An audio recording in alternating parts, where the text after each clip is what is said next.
সংঘাত না বাড়াতে ইরানের প্রতি আহ্বান জানিয়েছে জার্মানি, ফ্রান্স ও যুক্তরাজ্য। রোববার এক যৌথ বিবৃতি জারি করে তারা ইরানকে সতর্ক করে। তুর্কি সংবাদ মাধ্যম আনাদোলু এজেন্সির এক প্রতিবেদনে বিষয়টি জানানো হয়েছে। যুক্তরাষ্ট্রের পারমাণবিক স্থাপনায় হামলার পর এই অঞ্চলকে অস্থিতিশীল করতে পারে এমন কোনো পদক্ষেপ না নেওয়ার আহ্বান জানিয়েছে এই তিন দেশ।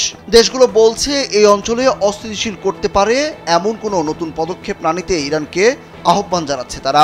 যৌথ বিবৃতিটি ফোর্দ স্থাপনা সহ ইরানের পারমাণবিক সাইটগুলোতে যুক্তরাষ্ট্রের বাংকার ব্লাস্টার, বোমা এবং ক্রুজ মিসাইল ব্যবহার করে হামলা চালানোর কয়েক ঘন্টা পর আসে। তিন দেশ পুনর্ব্যক্ত করেছে তারা উত্তেজনা কমাতে যৌথ কূটনৈতিক প্রচেষ্টা চালিয়ে যাবে এবং সংঘাত যাতে তীব্র না হয় তা নিশ্চিত করবে।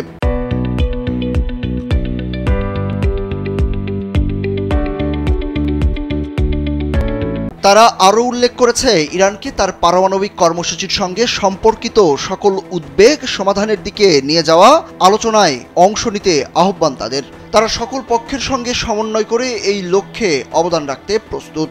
জার্মানি, ফ্রান্স এবং যুক্তরাজ্য জানায় তারা তাদের লক্ষ্যে স্থির। ইরান যেন পারমাণবিক অস্ত্র অর্জন না করে তা তারা নিশ্চিত করতে চায়। সেই সঙ্গে শান্তি ও স্থিতিশীলতার জন্য কাজ করার প্রতিশ্রুতি এবং ইসরায়েলের নিরাপত্তার প্রতি তিন দেশ সমর্থন অব্যাহত রাখবে বলেও ব্যক্ত করে।